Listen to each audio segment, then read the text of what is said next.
When writing Java programs, one of the things you'll be doing quite often is creating variables that never change in value throughout the life of the program and also have some type of special meaning in your program. When you have a variable of that type, what you really want to do is create something called a constant, or in Java terms, a final variable. And by final, that just means that it's the final value that the variable can have. Most programming languages use the term constant, but Java picked final instead. So let's talk about how to create finals and why they're useful. When you want to create a final variable, you use the keyword final first, followed by the data type, the name of the variable, the assignment operator equal, and the value that you want to assign to that final. Because the final cannot be changed, you have to assign its value at the time you declare it. Otherwise, it wouldn't be a final, or you can't change it and it would be a default value. And actually, without a value, the compiler will give you an error saying that you didn't declare that final variable correctly. It's long been a tradition in programming to create finals in all caps, so that the final pi would have been written capital P, capital I. That makes it stand out in a program where every other variable and other types of objects are in lowercase.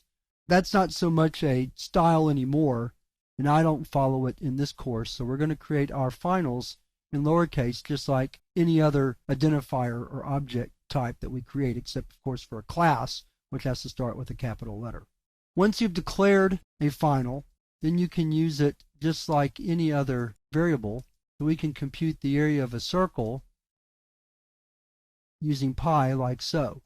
And notice how I use parentheses to group radius times radius together, so that operation is performed before we multiply it by pi. And then we can compile that and run it to see what the result is, but I'm going to skip that step here because it's really not that important.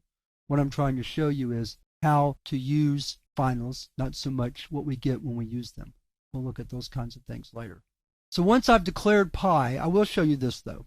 Once I've declared pi, if I try to change its value, let's say, we're going to sneak it up a little bit and we'll say it's 1.5, or let's say it's 142.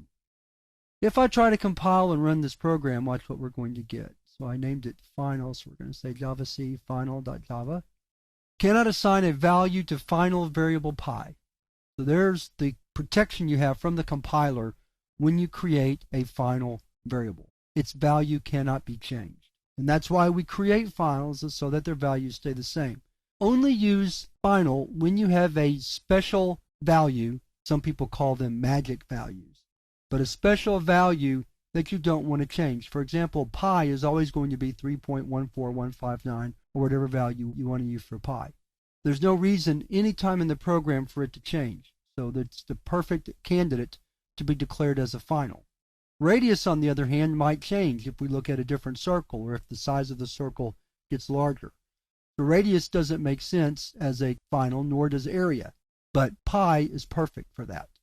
In a string example, you might have a string variable called greeting that always is hello.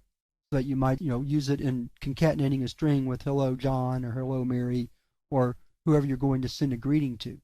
But if that value is never going to change and you don't want it to change, especially accidentally, then you want to put final before that, like so.